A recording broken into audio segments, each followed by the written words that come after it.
Hey everyone, Kowai Poltergeist here, and I'm actually really excited to announce that I'm doing something that I've never actually done for this channel before. I've read other people's short horror stories before, but this will be the first time I've read a short horror story that I have written. Not only that, but I also am bringing on a guest narrator by the name of Fearsome Hero. Very thankful she's joining me for this story. So yeah, this story is called Amateur Stalker by yours truly. I hope you enjoy.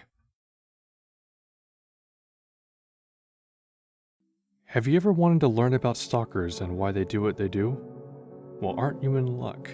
Because you're talking to one right now. For the sake of keeping my identity a secret, you can call me Clown since my signature gimmick is to wear clown masks when I break into people's homes. Now before you start assuming I'm some sort of violent monster, you need to understand that I have two basic rules. Number one, I don't hurt anyone I stalk. And number two, I steal one mildly inconvenient item from them, add it to my collection, and then never stalk them again. I do my best to make sure that the people I'm stalking don't know that I'm doing it. The worst emotional stress they deal with is being upset they misplaced something. Not that their life is in danger because some psycho is following them around. At this point, I imagine you think I'm about to admit that I'm a stalker because of some dark, troubled past. I hate to say it, but I'm not that interesting. Simply put, I'm bored. I am so fucking bored, it's unreal. I live in a microscopic town in the middle of bumblefuck nowhere. The kind of town where there's only two hobbies, which are going to church and crystal meth, both of which do not appeal to me in the slightest. So to deal with this boredom, I started collecting items from different homes and creating a collection. I'm not an expert at this, but I managed to get a few items. I've mostly collected electrical tools from people who like to build stuff as a hobby, sports equipment from people who regularly play sports, for example, a single shin guard so they can't protect both legs, and 3 different remote controls from people who sit around watching TV all day. I won't lie, I am a little proud of myself and what I've managed to achieve so far.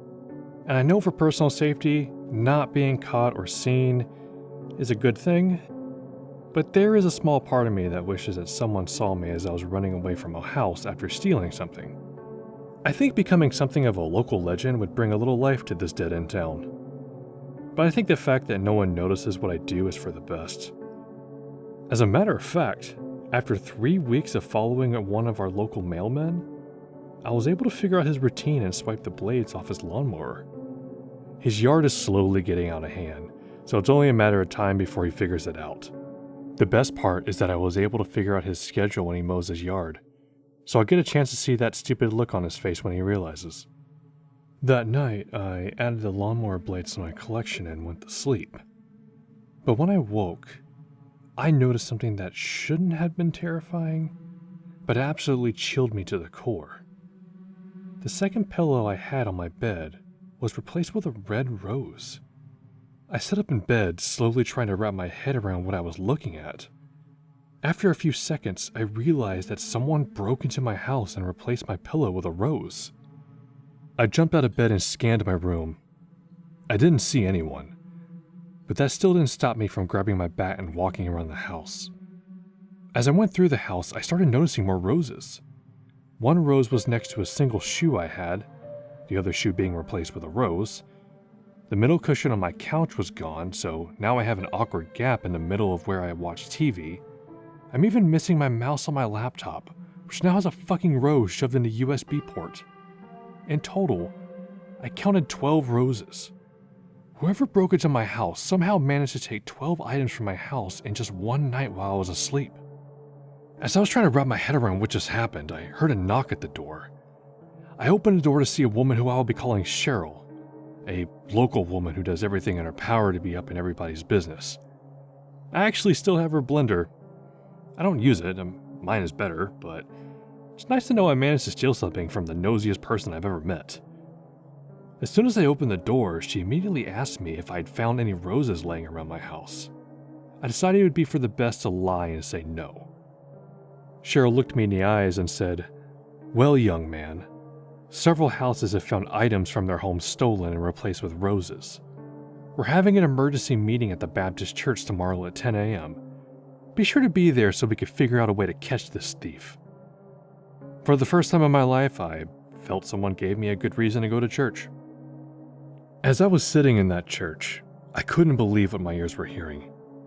Entire cars having all 4 tires stolen and replaced with roses? Refrigerator doors, completely removed with roses inside the fridges with defrosting food. And how in God's name do you steal an entire king-size bed and no one catches that?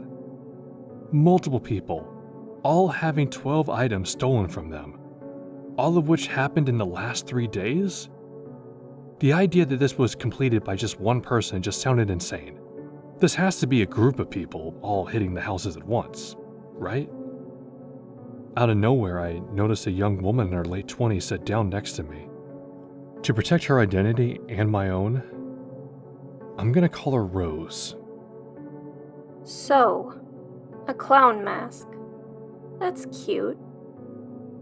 I didn't even know what to say to that. How did this person know that I was also a stalker? Was I so careless to not notice her watching me? While I was trying to make sense of everything, the church doors flung open, and a woman started screaming at the top of her lungs that her husband was stolen. "What could make you say that?" said the pastor. She told the church that laying on her bed was a single rose right next to her husband's wedding ring. As the church went silent, Rose leaned in and whispered in my ear, I gotta say, you have a lot of learning to do, but I'm so glad I found someone who knows how to have fun in this town.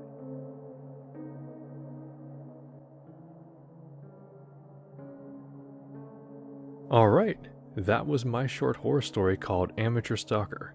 Thank you so much for checking out the video in its entirety, and if you liked it, please consider subscribing because I plan on releasing a lot more short horror stories that I've been working on. And if you enjoyed the voice of my guest narrator, Fearsome Hero, I'd strongly recommend you check out her channel too. She has a ton of great short horror stories that are worth listening to. And aside from that, to all my spooky friends, till next time.